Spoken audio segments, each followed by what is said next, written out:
ನೀವೇ ನಿಂತು ಈ ಮಂಗಳ ಕಾರ್ಯವನ್ನು ನೆರವೇರಿಸಿರಿ. ಪರಹಿತನಾದ ತಂದೆ. ಪ್ರಭುಗಳೇ, ಬಸವಣ್ಣನವರೇ, ಮಹಾನುಭಾವಿಗಳೇ, ಶರಣರಾದ ಈ ನುಲಿಯ ಚಂದಯ್ಯಗಳು ಅಂಗದ ಮೇಲೆ ಲಿಂಗವಿಲ್ಲದೆ ಇದ್ದಾರೆ. ಕೇಳಿದ್ರೆ ಕೆರೆಯಲ್ಲಿ ಹುಲ್ಲು ತೊಳೆಯುತ್ತಿದ್ದಾಗ ಯಾರಿ ಬಿತ್ತೆಂದು ಹೇಳುತ್ತಿದ್ದಾರೆ. ಹೀಗೆ ಕಳೆದು ಹೋಗುವ ಲಿಂಗವನ್ನು ನೆಚ್ಚುವುದಕ್ಕಿಂತಲೂ ಭಾವದಲ್ಲಿಯೇ ಲಿಂಗವನ್ನು ಪೂಜಿಸುತ್ತಿದ್ದೇನೆಂದು ಹೇಳುತ್ತಿದ್ದಾರೆ. ಈ ನಡತೆ ಇತ್ಯರ್ಥವಾಗಬೇಕು ಪ್ರಭು. ರುಚಿಯಿರಲಿ ಹಣ್ಣು ಹೋಗಲಿ ಎನ್ನಬಹುದೇ ಚಂದಯ್ಯನವರೇ? ನಾನೇನು ಲಿಂಗವನ್ನು ಬೇಕೆಂದು ಬಿಸಾಡಲಿಲ್ಲ, ಭಕ್ತಿಯಿಂದಲೇ ಪೂಜಿಸುತ್ತಿದ್ದೆ.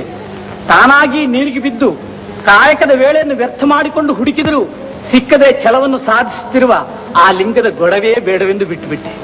ಲಿಂಗಕ್ಕಿಂತಲೂ ಕಾಯಕವೇ ಮುಖ್ಯವೆಂಬ ನಿಮ್ಮ ಮಾತು ಮೆಚ್ಚತಕ್ಕದ್ದೇ.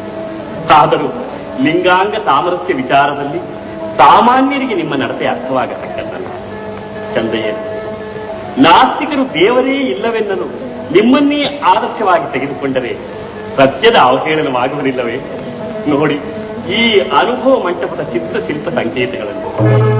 ಯಾಚರಣೆಯೇ ಭಕ್ತಿ ಸ್ಥಳ, ಇಷ್ಟಲಿಂಗದಲ್ಲಿ ನಿಷ್ಠೆಯುಳ್ಳದ್ದೇ ಮಹೇಶ್ವರ ಸ್ಥಳ, ಅಂಗವನ್ನು ಲಿಂಗಕ್ಕರ್ಪಿಸುವುದೇ ಪ್ರಸಾದ ಸ್ಥಳ, ಇಷ್ಟಲಿಂಗದಲ್ಲಿ ಪ್ರಾಣಲಿಂಗವನ್ನು ಕಾಣುವುದೇ ಪ್ರಾಣಲಿಂಗಿ ಸ್ಥಳ, ಇಷ್ಟಲಿಂಗದ ಮೂಲಕ ಲಿಂಗ ಅಂಗಗಳ ಸಾಮರಸ್ಯವನ್ನು ಪಡೆಯುವುದೇ ಶರಣ ಸ್ಥಳ, ಇಷ್ಟಲಿಂಗದೊಡನೆ ನಿತ್ಯ ಮುಕ್ತನಾಗಿ ಬಾಳುವುದೇ ಐಕ್ಯ ಸ್ಥಳ.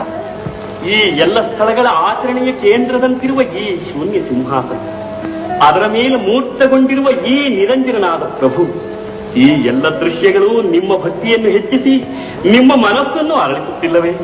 ಚಂದಯ್ಯನವರೇ, ಚೆನ್ನಾಗಿ ಯೋಚಿಸಿರಿ. ಶರಣರ ಭಕ್ತಿ ಮಾರ್ಗಕ್ಕೆ ನೀವು ಬೆಳಕಾಗಬೇಕಪ್ಪ.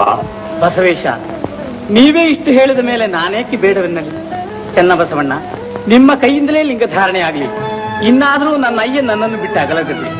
ನಿಮ್ಮ ವಾದದ ರಹಸ್ಯವನ್ನು ಒಪ್ಪಿದೆವು ಚಂದಯ್ಯನವರೇ. ತನುಮನ ಧನಗಳಿಂದ ಗುರುಲಿಂಗ ಜಂಗಮಗಳನ್ನು ಸೇವಿಸಿ ಇಷ್ಟ ಪ್ರಾಣ ಭಾವಲಿಂಗಗಳನ್ನು ಅರ್ಪಿಸಿ ಲಿಂಗ ಅಂಗಗಳ ಸಾಮರಸ್ಯವನ್ನು ಸಾಧಿಸುವುದೇ ನೀವು ಮತ್ತೆ ಲಿಂಗವನ್ನು ಧರಿಸುವುದರ ಗುರಿಯಾಗಿದೆ.